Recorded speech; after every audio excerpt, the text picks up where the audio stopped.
Good afternoon, everybody. My name is Manpreet Kaur, and I am from village Shahpur Thedi in district Sangrur from Punjab. Before proceeding, firstly, I would like to apologize because I am not very good speaker, but it's my promise कि मैं जो बोलूँगी वो दिल से बोलूँगी. मैं पंजाब के एक ऐसे गांव से बिलोंग करती हूँ जहाँ पे सपने देखने से पहले 100 बार सोचना पड़ता है. But never do that. Never put the limits on your dreams. Keep dreaming. Because these dreams become reality when you put your minds and efforts into it. It takes courage to become who you really are and be always a productive youth of the nation. Because a nation without productive youth is a nation without hope, and a nation without hope is a nation without future. So if I talk about myself, मैंने अपनी MSc in Human Genetics Punjabi university Patiala से ही complete की और during my MSc in first semester something happen to me. मेरे साथ कुछ ऐसा हुआ जिसने मेरी पूरी लाइफ को काफी ज्यादा चेंज कर दिया. तो वो दिन था 12 October 2013. So at that day I was kidnapped by an auto rickshaw driver. Not only kidnapped, he stabbed with a screwdriver number of time, multiples time. तो मैंने ऑटो हायर किया और मुझे नहीं पता था कि वो ऑटो वाला एक सीरियल किलर है और वो किडनैपर है जो मेरा किडनैप कुछ दिनों से प्लान कर रहा था. तो जब सुनसान जगह पे जाके ऑटो रुक गया तो आई क्वेश्चन कि ये क्यों हो रहा है. तो उसने बोला कि वो किसी पैसेंजर्स का वेट कर रहा है जो उसी ऑटो में आने वाले हैं. तो I was okay at that time.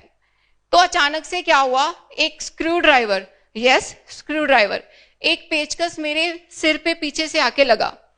तो बहुत ब्लड आया, जैसे टैप में से वाटर आता है ऐसे एकदम से ब्लड आना शुरू हो गया और मैं समझ नहीं पा रही थी कि ये क्या हो रहा है मेरे साथ. तो इतने में मैं समझ ही पा रही थी, कितने में वो आगे से आया, मेरे बालों के साथ मुझे ड्रैग किया और ऑटो से नीचे फेंका और देन उसने अपना नेक्स्ट पेचकस मेरे पेट में मारा.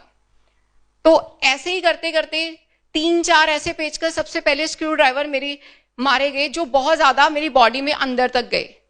तो शॉक में थी, लेकिन एंड में मुझे एक चीज समझ आ गई थी कि मुझे इससे फाइट बैक करना है. देखो जब ऐसी सिचुएशन आती है, एक तो होता है कि इंसान थोड़ा डर जाता है, पर डर को कभी खुद पे हावी मत होने देना, क्योंकि उस डर से हमें जीतना है. उस टाइम पे ये सोचना है कि चलो ठीक है, आज तुम्हारे साथ ये सब हो रहा है, वो बिना किसी गलती से हो रहा है, तुम्हारी कोई गलती नहीं है, तुम्हें ये मारा जा रहा है, ठीक है, लेकिन कुछ ऐसा करो कि कल को कोई ऐसा इंसान उठ के ना आए जो दोबारा किसी और के साथ ऐसा कर सके. तो मैंने उस टाइम पे फैसला किया कि मैं अपने एंड सांस तक उससे फाइट बैक करूंगी. तो मैंने उसको भी उसकी गर्दन से पकड़ा अपने नेल्स के साथ, है ना, उसको जितना हो सके मैं प्रॉपर उसका सामना कर रही थी. लेकिन उसके पास एक शार्प एंडेड स्क्रू ड्राइवर था. उसने मेरे राइट साइड लंग्स पे इतने जोर से हिट किया कि मेरे राइट साइड के जो लंग्स थे वो पंचर हो गए और मेरे ट्रैकिया जो विंड पाइप है उसको भी काफी ज्यादा नुकसान पहुंचा. और उसने मुझे बोला कि मैं तुम्हें नहीं छोड़ूंगा. तो उस टाइम पे मेरा रिप्लाई उसको गया कि मैं भी तुम्हें नहीं छोड़ूंगी. तो बोल रही थी मैं, और वो मैं अपनी एक्शंस में कर भी रही थी, पूरा खुद को बचा रही थी. उसने मुझे बोला कि ना तो मैं तेरी आंखें रहने दूंगा, ना मैं तेरी आवाज रहने दूंगा, है ना, कि तू किसी को क्या बताएगी, तू पुलिस को बताना चाहती है, तेरे को मैं बताने लायक छोड़ूंगा ही नहीं. तो उसने जब मेरी आईज पे अटैक किया, है ना, तो मैंने एकदम से हाथ रख लिया. तो उसको और गुस्सा आया, क्योंकि ऐसे जो किलर्स होते हैं तो ये अग्रेसिव हो जाते हैं. जब कोई सामने वाला, आप इनका जब सामना करोगे तो इनमें गुस्सा और आ जाएगा. तो वो अग्रेसिव हो रहा था और ज्यादा, तो मैंने उसके थप्पड़ मार दिया. तो उसको और गुस्सा आया, उसने मेरे पेट में फिर हिट किया और उसके बाद उसने मेरे हेड में पेचकस मारना स्टार्ट किया. और अगर मैं काउंट की बात करूं तो near about 14 to 15 screw driver उसने मेरी बॉडी में ऐसे मारे जो मेरी बॉडी को नियरली आर पार, जैसे मतलब काफी अंदर तक गए. और अगर मैं बताऊं 40 to 50, 40, 45, 50 इतने ऐसे स्क्रू ड्राइवर थे जो मेरी बॉडी पे अभी भी मार्क्स हैं, 1 इंच अंदर, 2 इंच अंदर, मतलब वो पूरे जोर से हिट कर रहा था, ठीक है, और मैं उसका सामना कर रही थी. एंड में मैंने क्या किया, मैंने अपनी पेंसिल हिल पहनी हुई थी, मैंने पेंसिल हिल से ना उसके पेट पे हिट किया. तो क्या हुआ, उस टाइम उसके पेट से भी ब्लड आ गया. तो मुझे पता चल रहा था कि मैं सामना कर पा रही हूं, पर वो इतना ज्यादा मार रहा था. उसने मेरे मुंह में स्क्रू ड्राइवर डाला और ऐसे हिट किया जिसकी वजह से मेरा थ्रोट का ये वाला पोर्शन काफी ज्यादा डैमेज हो गया। जब उसको लगा कि ये अब खत्म हो चुकी है या 5-10 मिनट लगेंगे पूरे तरीके से खत्म हो जाएगी, क्योंकि उसको ये लग रहा था कि ये लड़की अब किसी को बता नहीं पाएगी कुछ, क्योंकि शायद ये जब तक इसको उठाया जाएगा ये मर जाएगी। पर नहीं, ऐसा नहीं हुआ, वो चला गया मुझे वहीं छोड़ के। मैंने उस टाइम पे ये सोचा कि मैं यहां पे गिव अप नहीं कर सकती। लाइफ में सबसे बड़ी बात है, सिचुएशन चाहे जो भी हो, आपने ना कभी गिव अप नहीं करना। तो मैंने ये फैसला किया मैं क्रॉल करूंगी। मैंने क्रॉल करके वहां से जाना शुरू किया और आई क्रॉल्ड अप्रोक्सीमेट 1.5 किलोमीटर। तो मैं इतना किलोमीटर क्रॉल करके गई हूँ। पुलिस को मेरे ब्लड के जो है निशान, मेरी वो टूटी हुई सैंडल्स, पेंसिल, सब कुछ वहां पे मिला। और वहां पे किसी ने मुझे देखा, उन्होंने मुझे उठाया, हॉस्पिटल में पहुंचाया और हॉस्पिटल में जाके पता चला कि ये लड़की अब शायद आफ्टर ऑपरेशंस, है ना, क्योंकि इसके राइट साइड लंग्स डैमेज हैं, इसके ब्रेन पे काफी ज्यादा सिर पे चोट आ चुकी है, क्योंकि नियर अबाउट 10 to 12 पेचकस उसने मेरे सिर पे हिट किए थे। तो उनको नहीं पता था ये बच पाएगी, लेकिन मेरे को मेरी विल पावर, मेरे अंदर का जो था ना, वो चीज मेरे को ये बोल रही थी कि मनप्रीत तुझे कुछ भी नहीं होगा। तो क्या हुआ, हॉस्पिटल्स में मेरे ऑपरेशन स्टार्ट हुए। ऑपरेशंस के बाद मैं ठीक थी और मैं रात तक, जब मेरे को मेरे पेरेंट्स ने देखा या मेरे को जो लोग मिल रहे थे या पुलिस वाले मिल रहे थे, वो मेरे को इस नजर से देख रहे थे कि यार पता नहीं क्या हुआ। और मैं कह रही थी कि सब बातें छोड़ो, उस बंदे को पकड़ना है, मैं स्केच बनवाऊंगी। तो डॉक्टर्स कहीं ना कहीं इस बात से एग्री नहीं कर रहे थे कि ये स्केच बनवा सकती है या नहीं बनवा सकती। तो नेक्स्ट डे जो हमारे सीएम कैप्टन अमरिंदर सिंह, जो पहले पंजाब के सीएम थे, उनकी जो वाइफ परनीत कौर जी, जब वो हॉस्पिटल में मुझसे मिलने आए, तो मैंने उनको एक ही चीज बोली। तो उन्होंने मेरे को बोला कि you are the brave heart of Patiala. तो मैंने बोला मैम मेरे लिए बस इतना करो, आई कैन मेक स्केच, मैं उस इंसान का स्केच बनवा सकती हूँ, क्योंकि हमने उसको पकड़ना है, मैं आपका साथ दूंगी, क्योंकि मेरे साथ उसने कर दिया। बट मैं नहीं चाहती कल को आने वाले टाइम में कोई और लड़की इसी शहर में या इंडिया की किसी भी जगह पे इस सिचुएशन में आए। तो स्केच बना, उस स्केच की जैसे 3 लोग पकड़े गए और उन 3 लोगों को जब मेरे सामने लाया गया, मैंने क्लियरली बोल दिया, उनकी शक्ल सेम लग रही थी थोड़ी, कि वो जो इंसान है ना, उसके पेट पे एक जख्म होगा, क्योंकि मैंने उसको ना पेंसिल हील भी मारी थी, उसके यहाँ पे मेरे नाखूनों के भी निशान होंगे। तो उनकी जब टी शर्ट्स रिमूव की गई तो वो पता चल गया कि वो कौन है, और वो सुबह तक मान भी गया। इवन वो आफ्टर 3-4 डेज हॉस्पिटल में भी आया पुलिस के साथ मुझे सॉरी बोलने के लिए।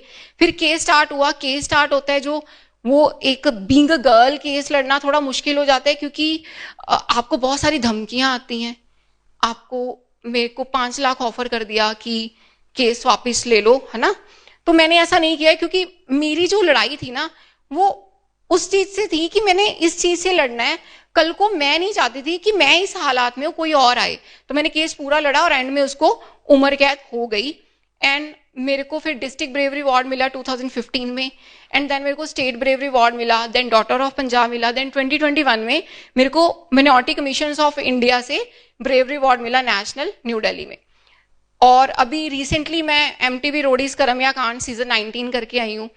तो मेरे कहने का मतलब है कि आप किसी भी सिचुएशन में हो, आप फेस कर लोगे, बट आपके अंदर हिम्मत होनी चाहिए। तो मेरी लाइफ के ना कुछ रूल्स हैं, कुछ पॉइंट्स हैं जो मैं हमेशा अपने साथ लेके चलती हूँ। तो मैं वही पॉइंट्स आज आप सब लोगों के साथ डिस्कस करना चाहूंगी। तो फर्स्ट है बी ऑप्टिमिस्टिक। ये बहुत छोटा पॉइंट है, लेकिन ये बहुत अच्छी तरह वर्क करता है। तो आप कैसी भी सिचुएशन में हो, ठीक है, ऑप्टिमिस्टिक एक ऐसा फेथ है जो आपको अचीवमेंट की तरफ लेके जाएगा।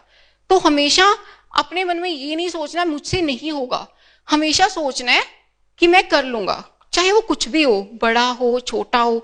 सिचुएशंस ऐसी आ जाती हैं, नो डाउट सबकी लाइफ है, सबकी लाइफ में ना आती है ऐसी सिचुएशन, है ना, कि हमें बहुत फील होता है कि यार मैं क्या करूं, कि शायद ये मेरे साथ ही क्यों हो रहा है, पर ये सबके साथ होता है कुछ ना कुछ। बस उस टाइम पे आपने अपना जो एटीट्यूड है ना, उसको बहुत ज्यादा पॉजिटिव रखना है, कि क्योंकि अगर आपने वो उस चीज को कंट्रोल कर लिया ना अपने मन को, तो आप सब चीजों से निकल सकते हो। हमेशा कोई भी काम कर रहे हो, कोई भी एग्जाम दे रहे हो या किसी भी चीज की प्रिपरेशन कर रहे हो, तो हमेशा अपना जो एटीट्यूड है वो उस अपने मन में एक होप रखनी है, ठीक है, एक पॉजिटिव ऑरा आपके पास होना चाहिए, क्योंकि यही आपको बहुत आगे तक लेके जाएगा।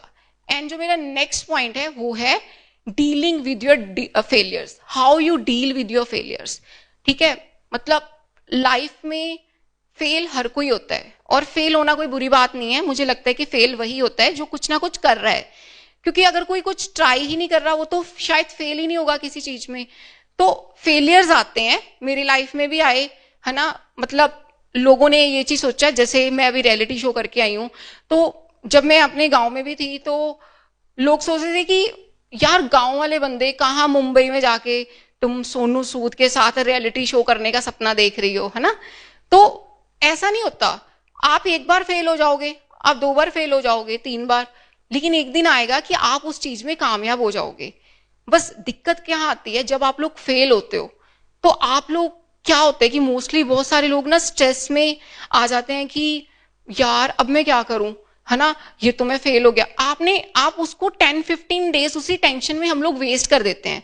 तो हमने वो चीज नहीं करनी, हमने उसी टाइम पे हमने 1-2 दिन लगाने हैं, टेंशन के लिए नहीं, डिप्रेशन में नहीं। हमने 1-2 दिनों में बस एक कॉपी पेन उठाना और लिस्ट बनानी है कि मैं फेल क्यों हुई, क्या मेरी गलतियां रही, ताकि जब मैं नेक्स्ट अटेम्प्ट करूं तो मैं वो गलतियों को रिपीट ना करूं, है ना। आपने हमेशा अपने नेशन को, अपनी कंट्री को प्राउड फील करवाना है, और कुछ ना कुछ प्रोडक्टिव, कुछ ना कुछ ऐसा अच्छा करना है कि कल को सारे बोले कि हाँ भी ये हमारे यूनिवर्सिटी से, ये हमारे कंट्री से, हमारे नेशन से ये बंदा बिलोंग करता है। ठीक है, और नेक्स्ट है सेल्फ बिलीफ, वो भी इन्हीं के साथ ही रिलेट करता है, आपके अंदर का विश्वास, है ना। आपको अगर खुद पे विश्वास है तो you can do everything, you can handle every situation. अगर आपके अंदर वो विश्वास ही कम है ना, तो आप ऊपर ऊपर से जितना मर्जी बोले जो, आप नहीं कर पाओगे। और मेरे को लगता है कि जो मोटिवेशन आपके अंदर है, आपकी इनर मोटिवेशन, वो आपको बहुत बूस्ट करती है। मैंने ये चीज देखी है, क्योंकि पहले ऐसा होता था कि हम लोग भी, मैं भी बहुत सारी मोटिवेशनल चीजें सुन लेती थी, देख लेती थी, ठीक है, लेकिन ना वो मोटिवेशन मेरे अंदर, मैंने जितना मैं अपना एक्सपीरियंस बता रही हूँ, वो मोटिवेशन थोड़ा टाइम के लिए वर्क करती थी। आफ्टर 2 डेज 3 डेज उसके बाद ना मैं सेम वैसी हो जाती थी जैसे मैं पहले थी।